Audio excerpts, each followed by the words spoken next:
సిద్దిపేట జిల్లాలో మాజీ మంత్రి హరీష్ రావు పర్యటిస్తున్నారు. ఇందులో భాగంగా పిగుల్లో బీఆర్ఎస్ ఆఫీస్ ను ప్రారంభించారు. ప్రస్తుతం హరీష్ రావు మాట్లాడుతున్నారు. లైవ్ చూద్దాం.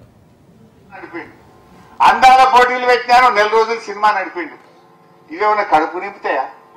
ప్రజలకు బతుకు తెరువునిస్తాయా? నువ్వు తల్లిని మారిస్తే, విగ్రహం మారిస్తే, నువ్వు సింబల్ తెలంగాణ చిహ్నం మారిస్తే, నువ్వు అందాల పోటీలు పెడితే ఇది మా రైతులకు ఏమైనా కడుపు నింపుతుందా? మా యువతకు, మా విద్యార్థులకు ఏమన్నా మేలవుతుందా? అదే వానకాలం వచ్చిందయ్యాక జనుము విత్తనాలు, జీలుగు విత్తనాలు ఇవ్వంటే గది ఏ శాతం అయితే లేదు. రేవంత్ రెడ్డి దొక్కుతున్నాయి. అవి ధర పెంచిండు, డబుల్ చేసిండు. కేసీఆర్ ఉండగా 1100 సంచి ఉంటే ఇప్పుడు 2200 చేసిండు సంచి. అవి కూడా 3 ఎకరాలు ఉన్నా ఒకటే సంచి ఇస్తారట, వాడు ఎకరం ఉన్నా ఒకటే సంచి ఇస్తారట. అదేందో బంగారం లెక్క. జనుము జీలుగు విత్తనాలు కూడా సరఫరా చేయలేని చేతగాని దద్దమ్మ ప్రభుత్వం ఈ రేవంత్ రెడ్డి ప్రభుత్వం. ఏమైనా మాట్లాడితే పైసలు లేవంటాడు. మరి అందాల పోటీలకి అడిగలు ఇచ్చినాయి పైసలు. 200 కోట్లు ఖర్చు పెట్టి అందాల పోటీలు పెట్టాం. అందాల పోటీలతోని ఎవరికన్నా కడుపు నింపుతారా? ఇప్పటికి ఉన్నాయి వాట్లు. అందాల పోటీలతో ఎవరికైనా అనా పైసా సాయం జరిగిందా? వాళ్ళు ఒక ఆమె బ్రిటిష్ బ్రిటన్ ఇంగ్లాండ్ ఆమె చెప్పిపోయింది. ఆ అందాల పోటీలో ఈ రేవంత్ రెడ్డి చుట్టూ ఉండే ఇద్దరు దోస్తులట, రేవంత్ రెడ్డికి బాగా సన్నిహితంగా ఉండే ఇద్దరు ఆమెతోని అనుచితంగా ప్రవర్తిస్తే, ఆమెను ఇబ్బంది పెడితే ఆమె తమ దేశానికి పారిపోయింది. రేవంత్ రెడ్డి దోస్తులు ఆమెను ఇబ్బంది పెట్టింది అందాల పోటీలకు వచ్చిన వాళ్ళను. అయ్యా రేవంత్ రెడ్డి, నువ్వు అందాల పోటీలు ఒలగబెట్టినావు. నీ కాంగ్రెస్ పార్టీ నాయకులు, నువ్వు ఈ విందులు వినోదాల కోసం అందాల పోటీలా? నేను అడుగుతున్నా రేవంత్ రెడ్డి, అందాల పోటీకి 5 సార్లు పోయిండు, 5 సార్లు పోయిండు.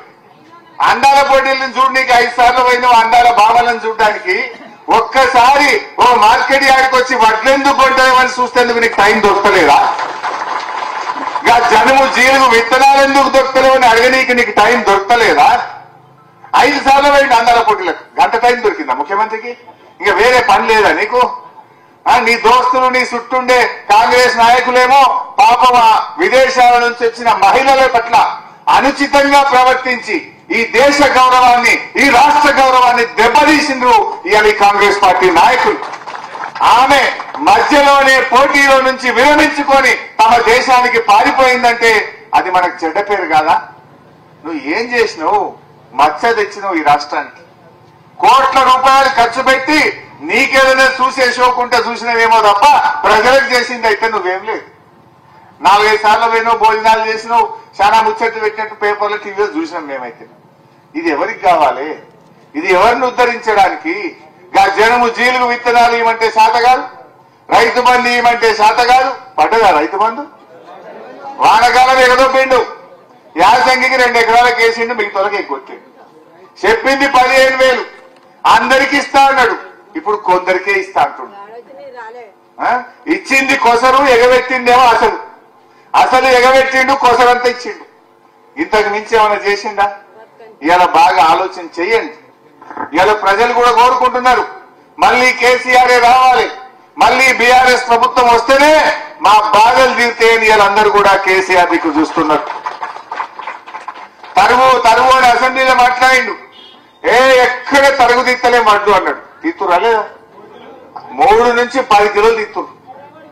నీ 11 కిలోలు తీసిరా? అగో ఏం పేరు నీ పేరు? మా లక్ష్మీనారాయణ 11 కిలోలు తీసినట్టు తరుగు. ఇక అసెంబ్లీలో మాట్లాడాలంటే రేవంత్ రెడ్డి ఏమే తరిగే తీస్తలేం, తరుగు తీస్తే మరి పలుగు వెలగొట్టా అన్నాడు. మరి ఇప్పుడు ఎవరిని వెలగొట్టాలి? రేవంత్ రెడ్డిని వెలగొట్టాలి. ఇప్పుడు మా లక్ష్మీనారాయణ కుల్లా చెప్తుండు పబ్లిక్ మీటింగ్ లో 11 కిలోల తరుగు తీసిండు నాది అంటుండు. ఏ ఊరికి పోయినా 5 కిలోలు 10 కిలోల తరుగు తీస్తుంది. సన్నవాట్లు కొంటే ఇప్పటికీ ₹1 బోనస్ రాలే. 1100 కోట్ల రూపాయలు సన్నవాట్లకు బోనస్ బాకీ ఉన్నది. అది కూడా ఎగబెట్టడానికి డౌట్ వస్తుంది నాకు. ₹1 ఇస్తలేడు సన్నవాట్లకు. చెప్పిండు బోనస్ అన్నాడు, బోనస్ బోగస్ చేసి పారేసిండు. ఆ వడ్లకు కూడా ఇంకా 2,000 కోట్ల రూపాయలు బాకీ ఉన్నది. తెల్లారే ఇస్తున్నా అన్నాడు పైసలు, కానీ 10 రోజులైనా 15 రోజులైనా వడ్ల పైసలు పడతలేవు. బోనస్ అయితే అసలే పడతలేదు. ఎరువులు సకాలంలో అందుతలేవు, విత్తనాలు దొరకలేవు. పత్తి విత్తనాల కోసం రైతులు ధర్నాలు చేసే పరిస్థితి వచ్చింది. నువ్వేం శాతగానువి?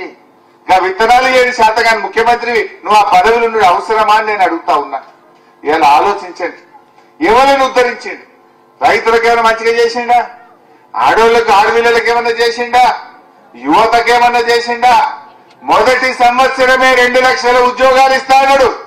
కానీ తిప్పి తిప్పి కొట్టే 10,000 ఉద్యోగాలు కూడా ఇయ్యలే. కేసీఆర్ నోటిఫికేషన్ ఇచ్చి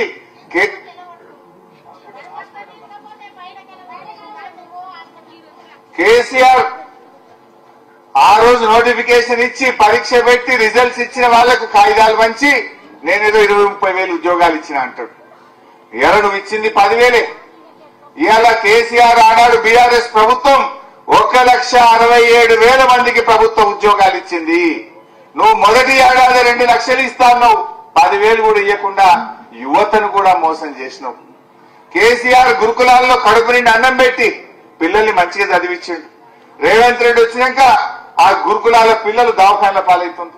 60-70 మంది పిల్లలు గురుకుల పిల్లలు ఇవాళ చనిపోయినటువంటి పరిస్థితి ఉంది. ఇవాళ రేవంత్ రెడ్డి ప్రభుత్వం నిజాలు చెప్పుడు అలవాట్లేదు. కానీ వాళ్ళ దురదృష్టం ఏంటంటే నిజం చెప్తే అబద్ధాలు ఆడాల్సిన అవసరం ఉండదు. కానీ ఒక అబద్ధం ఆడి ఆ అబద్ధాన్ని కప్పిపుచ్చుకోవడానికి కాంగ్రెస్ వాళ్ళు ఇంకా 100 అబద్ధాలు ఆడుతున్నటువంటి పరిస్థితి ఈ రోజు మనం చూస్తా ఉన్నాం. సో కాంగ్రెస్ నాయకులు ఇలా విందులు వినోదాల కోసం అందాల పోటీలు పెట్టినట్టు కనబడతా ఉంది. అందాల పోటీలకు ఎవరు పోయినరు? విందులకు వినోదులకు రేవంత్ రెడ్డి, ఆయన మంత్రులు, ఆయన పార్టీ నాయకులు 24 గంటలు ఆయనతో ఉండేటోళ్ళ కోసమే ఇవాళ అందాల పోటీలు పెట్టిండు. ఈ రాష్ట్రానికి చెడ్డ పేరు వచ్చింది తప్ప మంచి పేరు మాత్రం రేవంత్ రెడ్డి తీసుకురాలేదు. ఇవన్నీ కూడా మనం కూడా గమనించాల్సిన అవసరం ఉంది. వీళ్ళంతా మోసమే, అంతా ఆగమాగం జగన్నాథం లెక్క అయిపోయింది కదా. ఇవాళ ఏది చూసినా కొనెళ్తలేదు, ఏ కార్యక్రమం కొనెళ్ళది, ఏ ముచ్చట కూడా ఇవాళ కొనెళ్ళినటువంటి పరిస్థితి లేదు. మా మూసి సుందరీకరణ అన్నాడు, మూసి మధ్యలోనే మునిగిపీకింది, మళ్ళా సప్పులు లేదు. అదేందో హెచ్సియు దగ్గర భూములకు పంచాయతీ పెట్టిండు, అది పోయింది సుప్రీంకోర్టు మొట్టికాయలు వేసిండు. కంచె గచ్చిపోలి మొట్టికాయలు పడ్డాయో రేవంత్ రెడ్డికి, కంచెలోనే జైలు కట్టి లోపలేసి పారేస్తా అన్నారు. వాళ్ళు దెబ్బకు మళ్ళీ సప్పులు లేకుండా అయిపోయింది. ఏదన్నా కొనెళ్ళిన కార్యక్రమం ఉన్నదా? హైడ్రా అంటివి, వాని పేరు చెప్తివి, వీని పేరు చెప్తివి, తోక ముడిస్తేవి.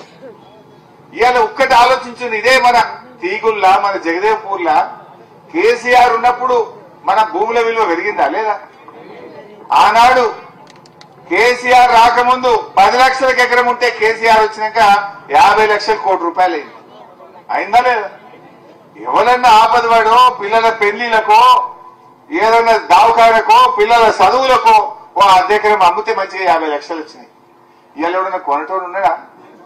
అరే జర ఇంట్లో పెళ్లి ఉన్నదిరా భయ్, 1 ఎకరం తీసుకోండి, వద్దు నాకు అవుతాను అటే విత్తున్నాడు.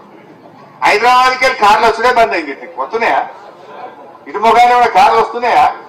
బేరం నడుస్తుందా? ఏమన్నా రిజిస్ట్రేషన్ ఆఫీస్ లో వాడు ఈగలు కొట్టుకుంటుండు. దుకాణం బంద్ అయిపోయింది.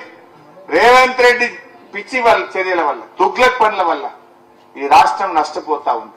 ఆగమాగం మాటలతోని రాష్ట్రంలో పెట్టుబడులు పెట్టడానికి ఎవరు రావడం లేదు. విదేశాల్లో ఉండే ఎన్ఆర్ఐలు ఈ రాష్ట్రంలో డబ్బులు పెట్టి జాగ భూములు కొనడానికి వెనక ముందు అయ్యేటువంటి పరిస్థితి వచ్చింది. ఇవాళ చాలా ఇబ్బంది పడుతున్నారు. కొంతమంది నేను కలుస్తుంటారు అప్పుడప్పుడు, అన్న పిల్ల పెళ్లి పెట్టుకునే అప్పుడు 1 కోటి రూపాయలకు అమ్మంటే నేను అమ్మలేదు, ఇప్పుడు 60కి ఇస్తేనే జరవలకన్నా చెప్పే, 70కి ఇస్తేనే జరవలకన్నా చెప్పే అంటూ ఎవరు తీసుకునే పరిస్థితి లేదు. ఊర్లలో ఇండ్లు కుదబెట్టి అప్పులు తెచ్చుకునే పరిస్థితి వస్తా ఉంది. అంతా కూడా మైక్రో ఫైనాన్స్ల దగ్గర పోయి ఇండ్లు రిజిస్ట్రేషన్ చేసి అప్పులు తెస్తున్నారు పాపం ప్రజలు. ఆనాడు కేసీఆర్ ఉన్నప్పుడు ఇండ్లు కట్టిండ్రు, రేవంత్ రెడ్డి వచ్చినాక ఇండ్లు కుదబెట్టే పరిస్థితి వచ్చింది ఈరోజు. ఇవన్నీ కూడా మనం గమనించండి. అంటే ఏదైనా ఉన్నప్పుడు మనిషి విలువ తెలియదు అంటారు. ఇప్పుడు కేసీఆర్ విలువ ఒక్కొక్కరికి అర్థమైతా ఉంది. ఆయన ఎంత మంచిగా చేసిండో, ఎంత దండలాడిండో. చావు నోట్లో తలబెట్టి తెలంగాణ తెచ్చింది కేసీఆర్, తెచ్చిన తెలంగాణను నిలబెట్టింది కేసీఆర్. అప్పట్లో చంద్రబాబు చెప్తుండే, ఏమన్నాడు చంద్రబాబు అంటే, వెనకట ఆంధ్రలో ఎకరం అమ్మితే తెలంగాణలో 10 ఎకరాలు వస్తుండే, కానీ కేసీఆర్ ముఖ్యమంత్రి అయినాక తెలంగాణలో ఎకరం అమ్మితే ఆంధ్రలో 10 ఎకరాలు వస్తుంది అన్నాడు చంద్రబాబు నాయుడు. కాకుండా మీకు ఇప్పుడేమైంది? రేవంత్ రెడ్డి వచ్చినాక మళ్ళీ ఉల్టాయి పీకింది. 10 ఏళ్లలో కేసీఆర్ తెలంగాణ నిలబెట్టిండు. కేసీఆర్ నిలబెడితే రేవంత్ రెడ్డి పడగొట్టిండు. ఇది గమనించండి దయచేసి మీరు. ఆనాడున్న గౌరవం, ఆనాడున్న ప్రతిష్ట ఇవాళ ఉన్నదా ఒక్కసారి మీరు ఆలోచించాలని నేను కోరుతా ఉన్నా. వాస్తవానికి జగదేవ్పూర్ లో ఇవాళ ఒక మంచి కార్యక్రమం పెట్టాలనుకున్నాం. జగదేవ్పూర్ లో మా ప్రతాపన్న నాకు చెప్పి ఈడ ఒక ఇండస్ట్రియల్ ల్యాండ్ తీసుకోవాలి, ఈడ పరిశ్రమలు రావాలి, ఇక్కడ నిరుద్యోగ యువతకు లాభం కావాలంటే గతంలో మన ముడిగడప, మన పలుగడ్డ ప్రాంతంలో ఒక 300-400 ఎకరాలు తీసుకొని ఈడ కొన్ని పెద్ద ఫ్యాక్టరీలు వేస్తే మా పిల్లలకు ఉద్యోగాలు వస్తాయని ప్రయత్నం ప్రారంభం చేసినాం. అదృష్టం బాలేక మన గవర్నమెంట్ పోయింది. ఇప్పుడు ఏడాది అర్థమయ్య అది ఎక్కడ వేసిన గొంగలి అక్కడనే ఉన్నది. ఇప్పుడు అది ముంగటికే పోతలేదు. నేను ఇప్పటికైనా డిమాండ్ చేస్తా ఉన్నా, అంత చేసి పెట్టి ఉన్నది.